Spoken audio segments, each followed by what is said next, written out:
Oh hey, I'm Marc, a professional artist, an art teacher, and my favorite hobby is drawing. But like anything that requires an effort, drawing is not always roses and rainbows.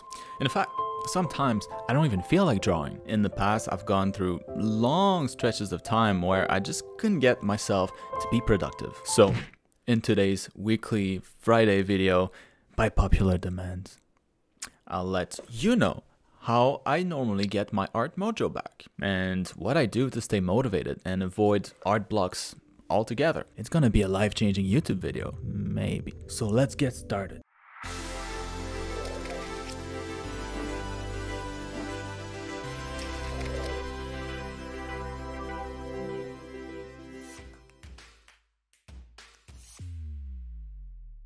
Alright, so this week we'll be talking about art blocks and motivation in art. But really, the stuff I'm about to talk about applies to most skills, not just art. I think I've had more requests to make a video on this topic than pretty much anything else, at least that I can recall. So it's time I share my tricks on how to stay motivated and avoid art blocks, which is going to be the first part of this video. And in the second part, I'll tell you how I got out of art blocks in the past myself.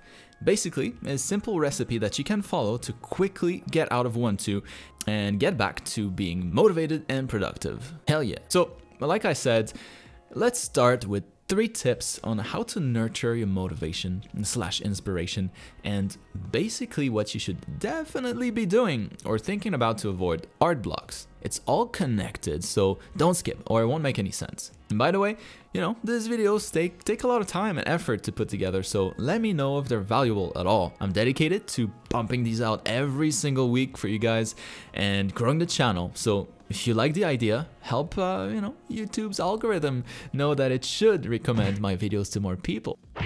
Thanks, bruh. Alright, now let's talk about those 3 tips and let's just go right into it. So the first one is going to be to improve. All human systems are made to improve with practice. I'm pretty sure of that. If not all, almost all of them. And well, we regress without. So think of your muscular system, your learning system, your immune system. Everything about our bodies exists to be improved, to grow. Not only does our bodies get better at anything with practice, but so does our brain. Of course, practicing anything means there's an effort involved, and efforts take energy.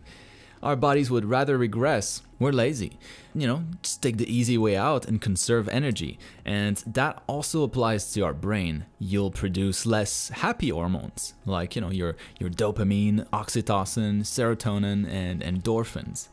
If we choose to grow instead, we do get rewarded though. Our brain makes us feel pretty happy by producing more of those hormones, and we actually improve, we get better. So that's the first clue. Make sure you're always improving and you'll keep your motivation. You'll stay happy. This means study, strive to improve, stretch yourself a bit more than you're comfortable with. Comfort does not lead to growth. So it requires a little bit of effort every day, like brushing your teeth. But as you know, it's far more preferable to manage that small daily effort than it is dealing with the consequences if you don't. That's why you brush your teeth. A small price to pay, not to have to go to the dentist. Now, what does that mean for artists? Well, just draw a little something from reference or follow a short tutorial. Any efforts to improve your skills. You will burn out and lose motivation and end up with an art block if you don't. It's only a matter of time. And by the way, if you've had an art block, or maybe you have one right now, let us know down in the comments what led you there, or if you can recall at all. It's just as important to know what to do than it is what to avoid. Now, the next tip is going to be to fuel your growth. Now, just like you need food, to fuel muscle growth, you need fuel for your art skills too. That one is easier than the first tip though.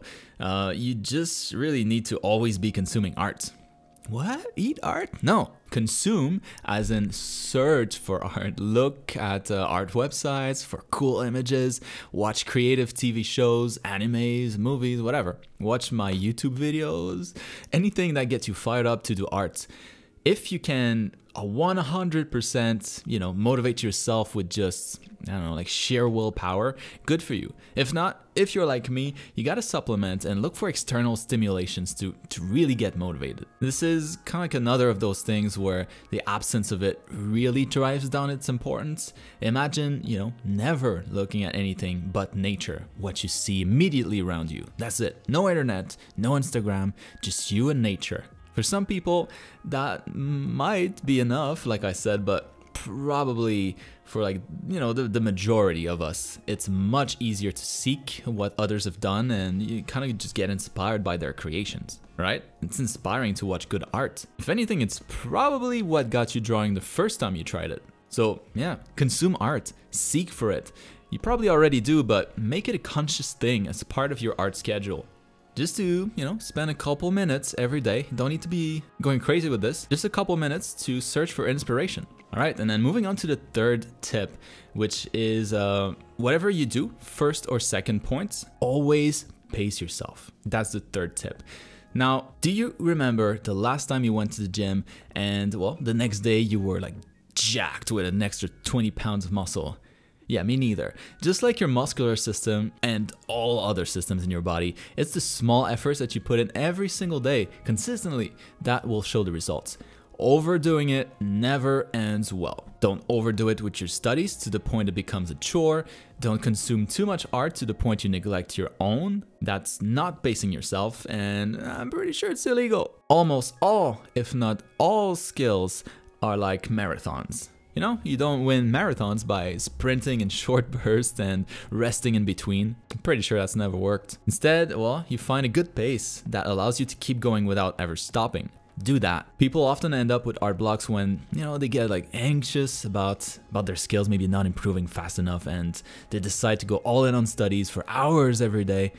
Does that sound familiar? After sprinting like this for a while, your brain just needs to tap out for a little bit. And again, it's always much harder to get back into it than it is to just keep up with it. With art, that is. So the same idea when consuming art. If you do too much of it, you'll start to think that you should just be as good and able to create amazing art too. And then you'll get depressed when you try and fail to meet those unrealistic expectations. Think of it almost as training your eye, but not your hand.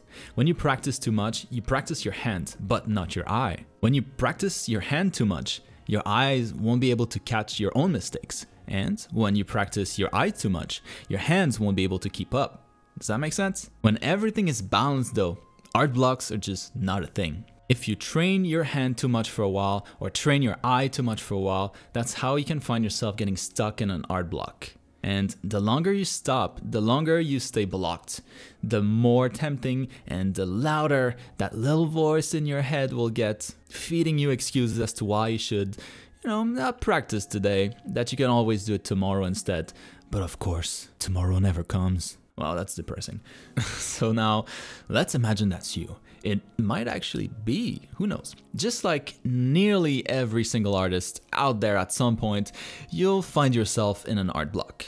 Your growth slowed down or your inspiration faded, and now just thinking about doing art stresses you out. Not fun. You know what you should be doing if things were under normal circumstances and your brain was flooding your body with happy hormones, but you're in a slump and those hormones are just not firing at all. When you think about art, you just cannot get yourself to do it, or when you do, it's just not fun at all. Growth stops, and if you don't do anything about it, it could be a very long time before you find the strength to get back on track. It usually comes back with enough time, but why go the long way when you can try what I'm about to recommend to get you back on track and out of that art block way faster? By the way, I'm curious, what's been the longest stretch of time where you just couldn't get yourself to do art? For me, it was when I was working on my ARTSCHOOL program. As strange as that might sound, it required so much study. It required me to focus on the first point of this video so much for so long that I burned out and, well, I had to take some time away for it to recharge. I think it lasted like 3 to 4 months, I think. That's just how much I overdid it. I focused too much on my hand, not enough on my eye. I don't recommend it. So anyways, how do you get out of it? Well, the quick answer is to stop doing art completely and purely focus on the fun in art. What was it that sparked that love you have for art in the first place? What was it for you? Were you watching like a cool comic one day or reading a cool comic one day and thought to yourself, man, I really want to draw like that? Or maybe it was like a movie that inspired your art journey, maybe a YouTube video? Whatever it is, think really hard to try and recall it and bring it back. Submerge yourself in that inspiring thing that sparked your love for art in the first place. For me, it was reading a really good manga. One of my main inspirations when I was a kid was Dragon Ball. You know, it is what it is. So it's not exactly the same, but I ended up watching the entire Dragon Ball Super anime, some, you know, like 100-something episodes, and focused all my energy into just enjoying it without thinking about anything else. I wasn't thinking about my art then, just letting myself be entertained. So let yourself get romanced by art again and put aside all the negative stuff that you've come to associate with it. The negatives in my case were studies. I had just overdone it while working on my art program, so I made it a point to not study at all for a while and just focus on entertainment. The faster you realize that you're in a slump and the faster you start doing this, the easier you'll bounce back. Don't touch a pencil for a little bit. Just, you know, enjoy the entertainment. When you feel that flame slowly light back up again, pick up your art just as slowly. Start with a small doodle maybe, you know, like you won't share anywhere, so there's no stress. Maybe just do some fan art, just something to warm up some of your skills, but not too many at once. Maybe do some simple studies or some simple exercises. Whatever you do, and this might be counterintuitive, but make sure that you stop while you're having fun. If you're drawing a character from a TV show or movie or whatever, when you start to feel like things are going pretty well, stop and come back to it the following day or in a couple hours. Let that desire, that motivation build up, and do that for the next couple of days or weeks. Delayed gratification. How strange as this might sound, this will have the effect of firing your happy hormones just when you think about art the next time. Just how it should be. It's as if we're conditioning ourselves to feel happy about it again. It's all about state of mind. Of course, while maintaining a good balance between your hands and your eye, aka between improving and consuming art. You'll see, do that and you should be back in prime creative shape in no time. And that's it for today's video. Don't hesitate to share your art block stories down below and let us know what you did to get back on track, especially if it was something I don't mention here, or you know, maybe I just forgot, something that could help others. Also, don't miss next week's Friday video since I'll be giving away something pretty awesome. Something worth a lot of money. You'll see what it is then. Thank you for watching and I'll see you.